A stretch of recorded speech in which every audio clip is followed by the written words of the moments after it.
Dobrý den, ráda bych vám představila zdatnosti z výtvarné výchovy. Zkouška zdatnosti z výtvarné výchovy se skládá z jednoho úkolu, který budete realizovat na místě v naší škole. Jako první je studijní kresba tužkou podle modelu, v tomto případě jde o kouli. Kouli si můžete libovolně umístit do formátu A3 podle záměru celého úkolu. Zde bude hodnoceno vystižení tvaru, velikosti pozorovaného objektu, jeho modelace objemu pomocí světla a stínů, vystižení jeho povrchu, celková kresebnost a práce s tužkou.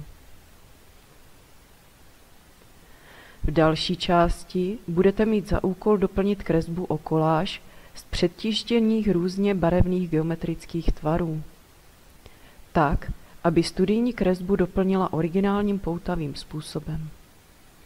Hodnoceno bude zde nejen preciznost stříhání a čistota lepení, ale také barevná i tvarová kompozice, kterou vytvoříte. Nakonec budete mít za úkol celou kompozici nápaditě, hravě nebo výstižně pojmenovat. Zvolíte si druh písma, jeho umístění tak, aby završilo celé vzniklé dílo a dala mu obsah.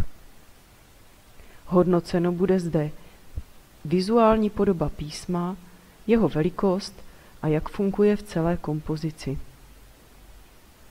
Jak se vám podařilo uchopit úkol jako celek, bude zde hodnocen celkový výraz celé práce, jeho nápaditost, originalita, myšlenka díla, s dodržením všech částí úkolu.